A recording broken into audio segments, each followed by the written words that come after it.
எல்லோருக்கும் வணக்கம். சங்கரங்கோவில் சிற்பி அகாடமியின் சார்பாக இரண்டாவது பதிப்பகமான இரண்டாவது எடிஷன், செகண்ட் எடிஷன் இந்திய அரசியலமைப்பு புத்தகம் வெளியிட்டிருக்கோம். சரிங்களா? செகண்ட் எடிஷன், ஏற்கனவே ஃபர்ஸ்ட் எடிஷன் விட்டுட்டோம். சரிங்களா? இது செகண்ட் எடிஷன். புதிதாக நிறைய தகவல்கள் நம்ம சேர்த்துருக்கிறோம். சரிங்களா?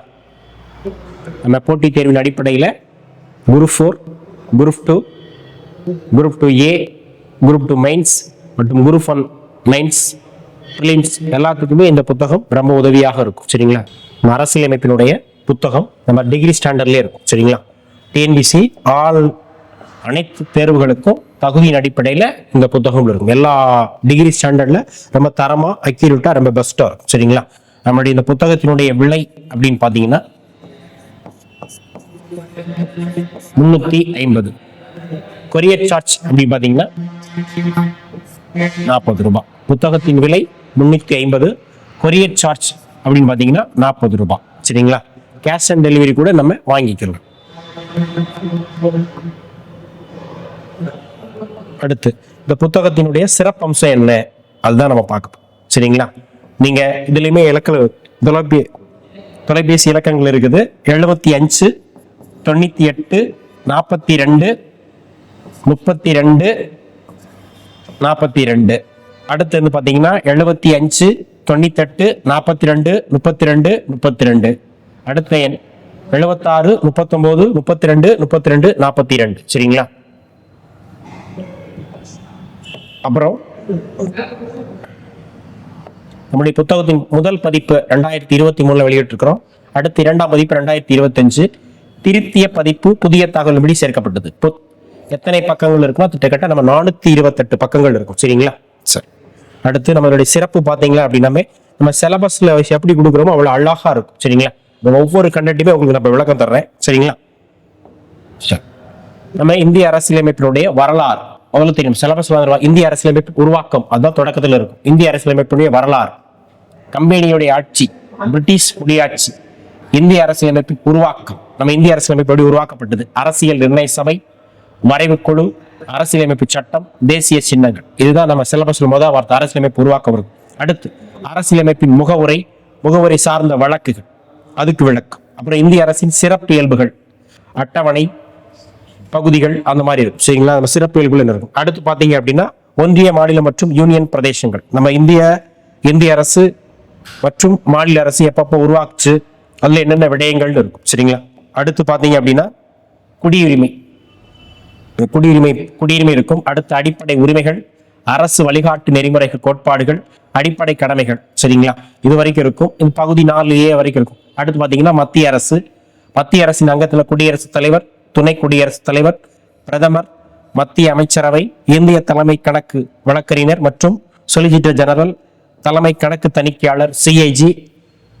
இது வந்து மத்திய அரசினுடைய விஷயம். அடுத்து பாத்தீங்க அப்படின்னா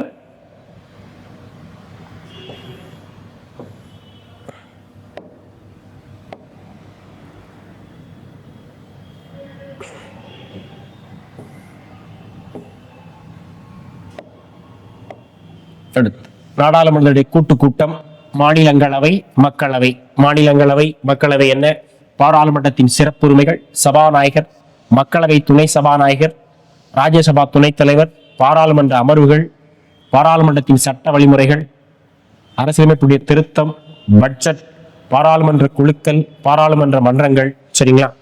அடுத்து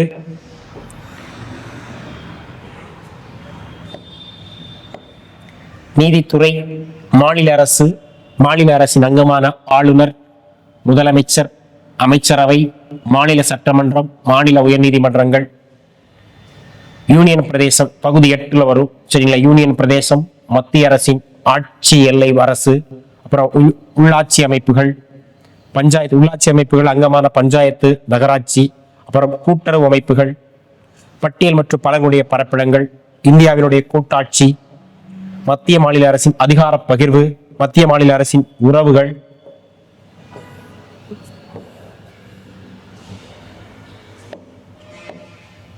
அடுத்த தலைப்பான நிதி ஆணையம், கூட்டுறவு கூட்டாட்சி, நிதி ஆயோக், மத்திய மாநில அரசின் உறவுகள் குழுக்கள், இந்திய ஆட்சி நிலைவரைக்குள் வணிகம் மற்றும் வணிகம் தொடர்பான தொடர்புகள், ஒன்றிய மாநிலங்கள் ஆகியவற்றின் கீழ் உள்ள பணியங்கள், அதாவது நம்ம டிஎன்பிசி யூபிஎஸ்சி பற்றி சொல்லக்கூடியது, ஒன்றிய அரசு பணியாளர் தேர்வாணையம், தீர்ப்பாயம், தேர்தல் ஆணையம், தமிழ்நாடு தேர்தல் ஆணையம்,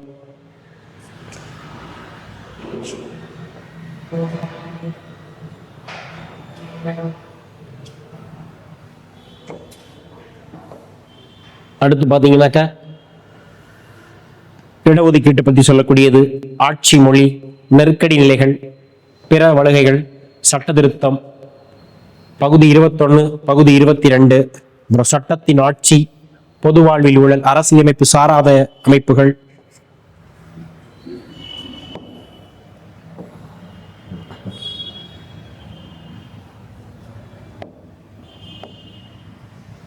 ஊழல் தடுப்பு நடவடிக்கைகள், அந்த அரசியலமைப்பு சாராத அமைப்புல சிபிஐ, சிடிசி, லோக்பால் மற்றும் லோக் ஆயுக்தா, தமிழ்நாடு லோக் ஆயுக்தா சட்டம், லோக் அதாலத் விரைவு நீதிமன்றம், தகவல் அறிவு உரிமை சட்டம், அதில் அங்கமான மத்திய தகவல் ஆணையம், மாநில தகவல் ஆணையம், பெண்களுக்கு அதிகாரம் அளித்தல், தேசிய மகளிர் ஆணையம், உலகின் முதல் பெண்ணைகள், இந்தியாவில் முதல் பெண்மணிகள், தமிழ்நாடு மாநில மகளிர் ஆணையம், அடுத்த அமைப்பு நுகர்வோர் அமைப்பு, மனித உரிமைகள் ஆணையம், இந்த மனித உரிமைகள் தேசிய உரிமைகள் ஆணையம், மாநில மனித உரிமைகள் ஆணையம்,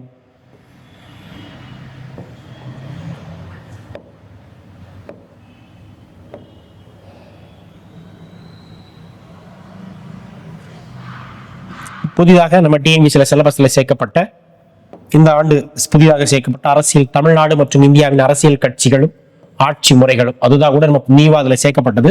அதை கூட நம்ம அந்த புத்தகத்துல நம்ம ஆட் பண்ணியிருக்கிறோம். அரசாங்கத்தினுடைய வகைப்பாடுகள், இது எல்லாமே A to Z. அது மாதிரி பாத்தீங்கன்னா நம்ம அரசியலமைப்புள்ள பகுதி 1ல இருந்து பகுதி 25 வரைக்கும் அட்டவணைகள் 12 எல்லாமே செலிப்ரேட்டாக பார்க்கும். அதோட கூடுதல் விஷயங்கள்னா பள்ளி 6ஆம் வகுப்புல இருந்து 12ஆம் வகுப்பு வரைக்கும் உள்ள ஒரு வரி வினாக்கள், 6ஆம் வகுப்பு, 7ஆம் வகுப்பு, 8ஆம் வகுப்பு, 9ஆம் வகுப்பு, 10ஆம் வகுப்பு, 11ஆம் வகுப்பு, 12ஆம் வகுப்பு எல்லாம் ஒரு வரி வினாத்தாலும் இதுல கொடுத்துருக்கோம். இதுதான் சிறப்பு. இதுல பாத்தீங்கன்னா நம்ம சிலபஸ் படி எல்லாருமே ஒன்னொன்னுமே தொகுப்பாக கொடுத்துருக்கிறோம். இதுல எல்லா கசலுமே இருக்கு, சரிங்களா? அது போக நம்ம மீண்டும் சொல்றேன், இந்த புத்தகத்தினுடைய விலை வந்து பாத்தீங்க அப்படின்னா 350 ரூபாய். சிறப்பான புத்தகத்தை கொடுத்துருக்கிறோம். இதுல கொரியர் சார்ஜ் பாத்தீங்க அப்படின்னா 40 ரூபாய். கேஷ் ஆன் டெலிவரியும் இருக்கு. உங்களுக்கு எப்படி எந்த வசதி முறை தெளிவாக இருக்கிறதோ அதுல பார்த்து நீங்க வாங்கி கொள்ளலாம்.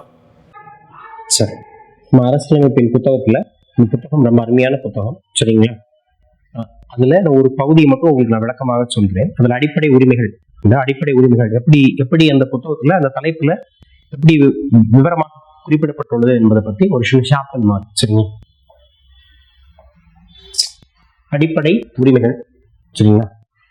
அடிப்படை உரிமைகள் பற்றி சொல்லக்கூடிய பகுதி, அந்த பிரிவுகள் எங்கிருந்து என்ன, அடிப்படை உரிமைகள் எந்த நாட்டிலிருந்து எடுத்தாளப்பட்டது, முதல்ல எத்தனை அடிப்படை உரிமைகள் இருந்தன, 7 அடிப்படை உரிமைகள் இருந்தன. இந்த பகுதி எவ்வாறு அழைக்கப்படுகிறது அப்படின்னா இந்தியாவின் மகா சாசனம், சரிங்களா? அடுத்தபடியாக அடிப்படை உரிமைகளின் பிரச்சனை முன்னரே தேசிய விவாத பொருளாக இருந்தது, சரிங்களா? அடிப்படை உரிமைகள் வகைகள், அதுல பகுதி என்ன, அதனுடைய தன்மைகள், வகைகள் எத்தனைப்படும். தொடக்கத்தில் 7 இருந்துச்சு, தற்போது 6 தான் இருக்கு. சுமத்துவ உரிமை, சுதந்திர உரிமை, சிறுநலுக்கு எதிரான உரிமை, சமய சுதந்திர உரிமை, கலாச்சார மற்றும் கல்வி உரிமை, சட்ட தீர்வு காணும் உரிமை, எந்த உறுப்புக்கு எந்த உறுப்பு, அதுல எப்படி இருக்கு, அதுல எவ்வளவு டீட்டெயிலா இருக்கு அப்படிங்கிறது. ஷார்ட் பாத்தீங்கன்னா நம்ம எந்த உறுப்பு விதி, சரத்து 12ல இருந்து இருக்கு, சரிங்களா? சரத் 12ல இருந்து அந்த விளக்கம் இருக்கு. அப்புறம் 13,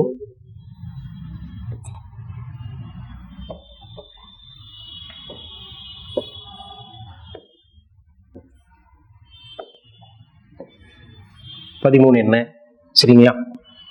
அப்புறம் உறுப்பு 14, சட்டத்தின் முன் அனைவரும் சமம். சமத்துவத்தில் யாரெல்லாம் இருக்கிறாங்க அந்த விருப்பு, அதுல ரொம்ப விவரமாக சட்டத்தின் முன் அந்த இதை கொண்டு வந்தவங்க யாரு, அதுக்கப்புறம் சட்டத்தில் முன் அனைவரும் சமம் என்கிற மதத்தை உருவாக்கி வராரு பேராசிரியர் ஈவி டைசி. சட்டத்தின் முன் அனைவரும் சமம் என்கிற விதிவிலக்கான நபர்கள் அதுல யாரு, அதுல எந்தெந்த உறுப்பு அப்படின்னு பாத்தீங்கன்னா இதுல 14 விதிவிலக்கு பெறக்கூடிய நபர்கள் 14 361 361A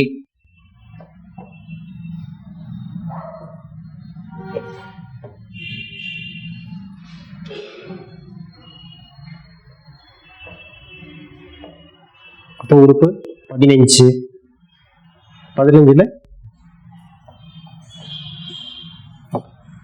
15ல பிரிவுகள் என்னென்ன இருக்கு? 15ல 1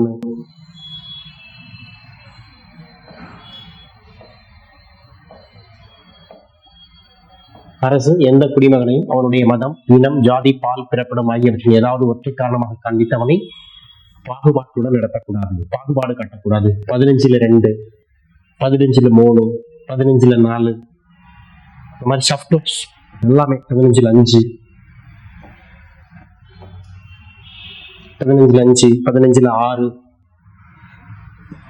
இல்லை. இதுல இந்த திருத்தங்களை கொண்டு வந்த சட்ட திருத்தம் என்ன, எத்தனையாவது பகுதி, என்ன சட்ட திருத்தம்? அதுங்க போக்சோ சட்டம், மதுபான சம்பந்தப்பட்ட விதிகள்.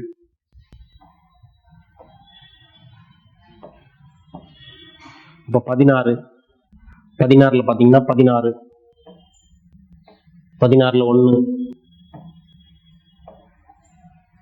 16ல 1 16ல 3 16ல 2 16ல 4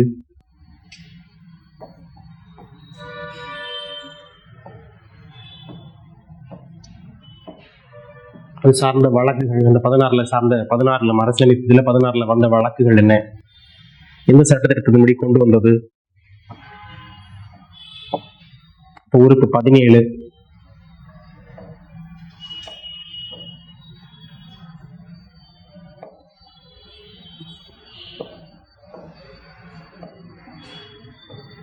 17 என்ன, 17ல கொண்டு வந்தது அது எந்த சட்டங்கள், அந்த சட்டமுடைய மாற்றம் எப்போ, எந்த ஆண்டு?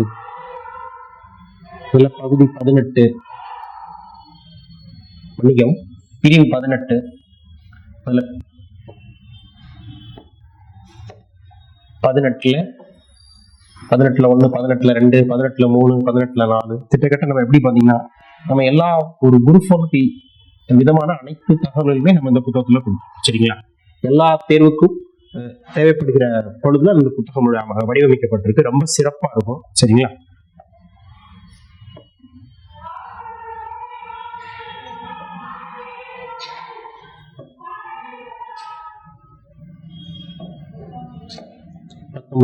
பத்தொன்பதுல A, B, C, D. அதுக்கப்புறம் பாத்தீங்கன்னா 20ல பாத்தீங்கன்னா 20ல உள்ள சப் கிளாஸ், 20ல 1 20ல 2 20ல 3 இப்போ தனிநபர் சுதந்திரத்தில் உள்ளக்கூடிய விஷயங்கள்.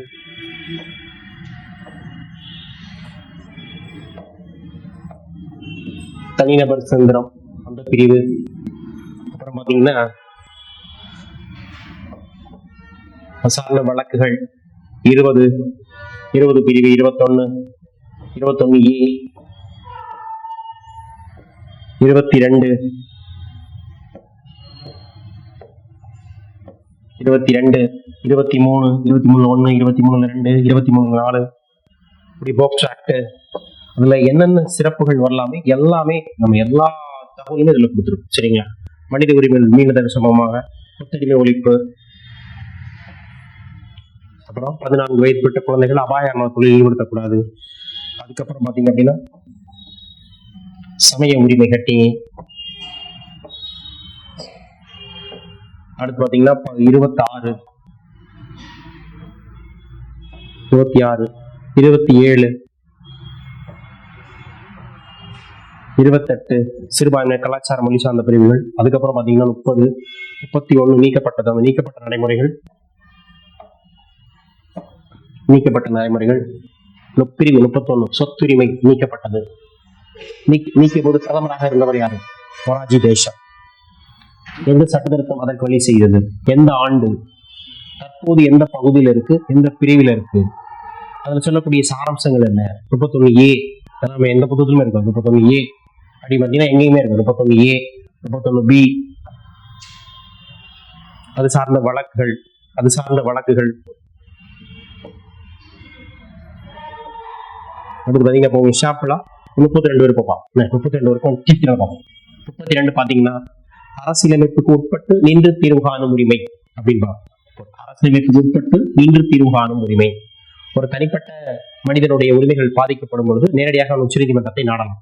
எந்த உறுப்பை பயன்படுத்தி நாடலாம் அப்படின்னா உறுப்பு 32. சரிங்களா? அம்பேத்கர் அவர்கள் சொல்லியிருப்பாங்க. அதில் என்னென்ன விஷயங்கள்லாம் இருக்கும். ஒரு பேராணை எப்படி வெளியிடணும், ஒரு பேராணை எப்படி வெளியிடணும், எப்படி வெளியிடக்கூடாது அப்படின்னா அனைத்து சாராம்சங்களும் சொல்லப்படும். சரிங்களா? உச்ச நீதிமன்றம்,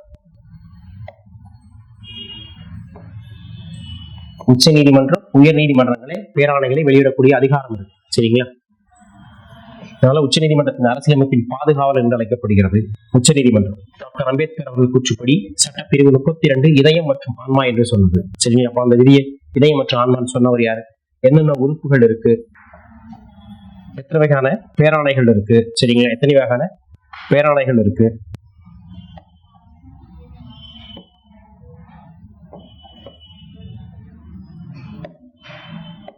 எத்தனை விதம் ஆட்கொணரும் நீதி பேராணை, கட்டளை இருத்து நீதி பேராணை, தடை இருத்து நீதி பேராணை, ஆவணக்கேட்பு நீதி பேராணை. இந்த 33 சரிங்களா? கிளியரம் இருக்காது பாத்தீங்க. 33 ஆயுதப்படைகளும் அடிப்படை கடைகளும், அதாவது நம்ம காவல் பணியில் ஈடுபடக்கூடிய மத்திய அரசில் பணிக்கூடிய ராணுவ வீரர்கள், சிறப்பு ராணுவ படை வீரர்கள், அவங்க எல்லாத்தோட உரிமைகளை பற்றி சொல்லக்கூடிய பிரிவு 33. அந்த அதிகாரம் யாருக்கு இருக்குன்னா நாடாளுமன்றத்துக்கு இருக்கு. அந்த மாதிரி விவரங்களாக சொல்லக்கூடிய பிரிவுகள் 34, 35. அடிப்படை உரிமைகள் எப்ப நிறுத்தி வைக்கப்படும், எந்தெந்த காலகட்டத்தில் அடிப்படை உரிமைகள் நிறுத்தி வைக்கப்படும். சரிங்களா? எப்ப நிறுத்தி வைக்கப்படும் அப்படின்னு பாத்தீங்கன்னா நம்ம தேசிய நெருக்கடி நிலையின் போது குடியரசெல்லாம் நிறுத்தி வைக்கப்படும். சரிங்களா? அப்பொழுது எதெல்லாம் நிறுத்தி வைக்க முடியும், எதெல்லாம் நிறுத்தி வைக்க முடியாது. சரிங்களா? 20, 21 தவிர மற்ற அனைத்து விஷயங்களும் நிறுத்தி வைக்க முடியும். வழிவகை செய்யக்கூடிய பிரிவு 159. இந்த மாதிரி நிறைய விஷயங்கள் இப்போ பாத்தீங்கன்னா கிட்டத்தட்ட அரசு வழிகாட்டு அடிப்படை உரிமைகளுமே 40 பக்கத்துக்கு மேல கொடுத்துருக்கும். 40-30 பக்கம். என்னென்ன விஷயங்கள் எல்லாமே A to Z. நீங்க அவ்வளவு அழகா இருக்கும். சரிங்க?